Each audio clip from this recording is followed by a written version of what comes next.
Sebenarnya sih tema makeupnya bukan Halloween, bukan horor juga sebetulnya. Ini temanya dari era tribal kan. Eh, ngambil ini aja, ngambil tema tema tribalnya itu karena di era itu indera pengecapan, indera pendengaran manusia itu lagi dominan gitu. Jadi mereka memaknai sesuatu dengan pendengaran yang tajam. Jadi ini tuh masuk ke tema lagu-lagunya Metosa juga supaya didengar gitu. Suara rakyat biar didengar. Sebenarnya masuk ke tema itu. Jadi yang ngidein makeup gini pun gue juga gitu.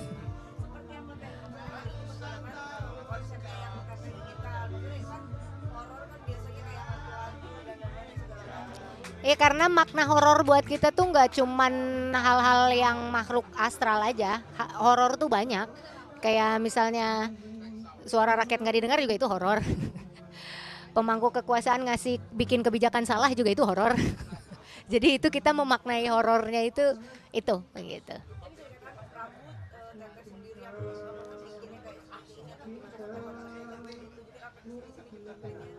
Ya ini aku bikin sendiri seperti biasa kan, emang seneng makeup aja gitu, buat sendiri, konsepin sendiri gitu. Paling lihat referensi dari beberapa gambar seni fotografi yang ada tribal artnya gitu, ngikutin aja di referensinya dari situ tapi bikin sendiri gitu desainnya.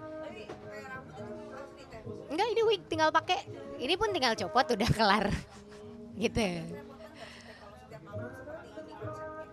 Iya, kalau kalau kalau aku sendiri sih enggak karena emang udah terbiasa gitu kan. Tapi kalau melibatkan banyak orang memang lebih repot gitu. Itu aja. Pertama kali agak lumayan mengganggu performa sih sebenarnya karena kagok juga rambut ya gitu. Tapi ya memang memang aku sendiri kan yang milih temanya. Jadi ya udah jalan aja.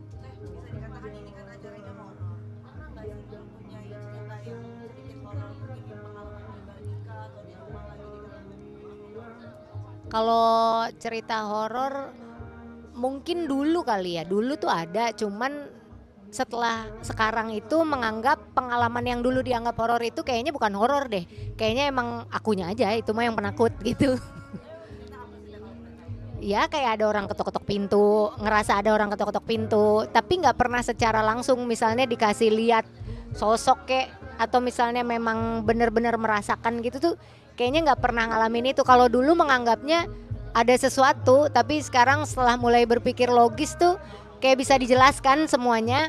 Jadi energi-energi yang aku rasain itu mungkin ada energi yang aku salah menginterpretasikan mungkin gitu.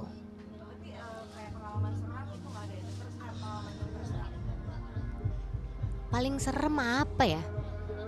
Ditinggalin pas lagi sayang-sayangnya, wah itu paling serem. Kayaknya nggak ada deh, nggak ada deh.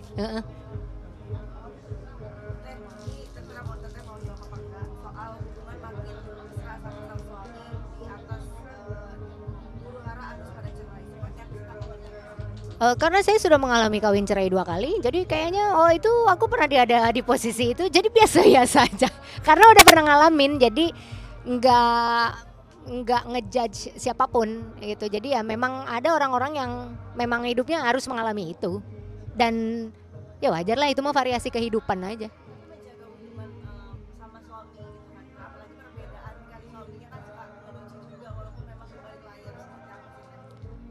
Ngejaga maksudnya gimana ngejaga? Nah, sebenarnya dulu itu aku waktu sebelum sama dia nih, aku sempat banyak teori tentang gimana caranya menjaga hubungan. Tapi setelah menjalani hampir 5 tahun sama suamiku ini, kayaknya teori-teori itu udah terpatahkan. Pada akhirnya nggak ada lagi teori-teori yang bisa menguatkan sebuah hubungan. Tapi intinya kalau orang sefrekuensi, pasangannya sefrekuensi, nggak akan bisa diganggu sama apapun. Intinya sefrekuensi. Jadi dalam hal apapun ya, mau dari segi pemikiran, mau dari segi hobinya, meskipun hobinya beda tapi ada energi-energi tertentu, frekuensi-frekuensi tertentu yang kalau udah nyambung tuh udah bisa nyambung aja, nggak akan bisa dijelasin gitu. Jadi teori-teori yang dulu gue bikin sendiri tuh gue mematahkan itu sendiri gitu.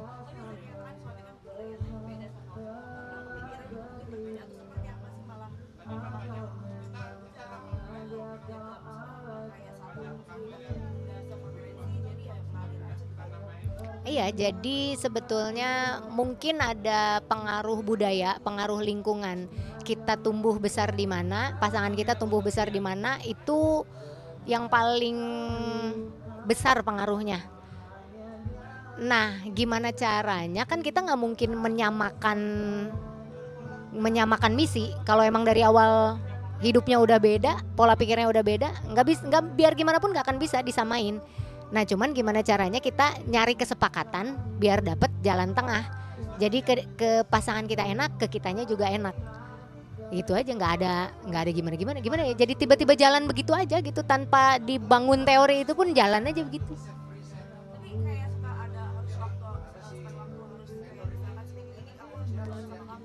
Nah, itulah yang biasanya awalnya penderitaan sebuah hubungan itu ketika ada keharusan. Gua harus begini sama lu harus begini sama gua. Biasanya, bukan biasanya, ini menurut berdasarkan pengalaman aku pribadi. Begitu ada keharusan, artinya ada pemaksaan secara nggak langsung. Jadi begitu ada keharusan tuh kayak kita jadi kebebanin sendiri gitu. Tapi begitu itu jalan dengan sendirinya tanpa diminta, memang bawaannya begitu, nggak jadi ada masalah apa-apa gitu.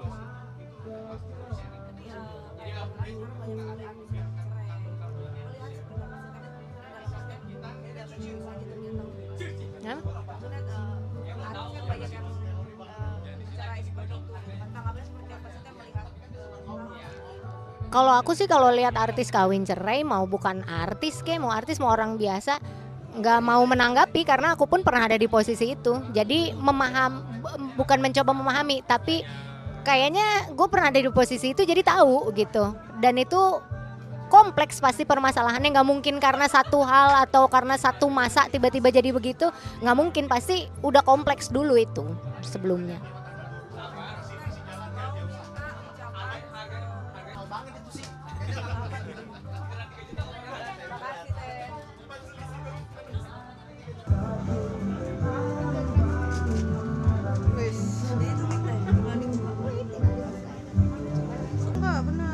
Cara masaknya kelihatan natural. Ini dia Rafathar. Berarti udah makanya kalau tadi ada makanya Tapi nggak tahu tim editornya akan ngasihnya belum. apa-apa deh paling.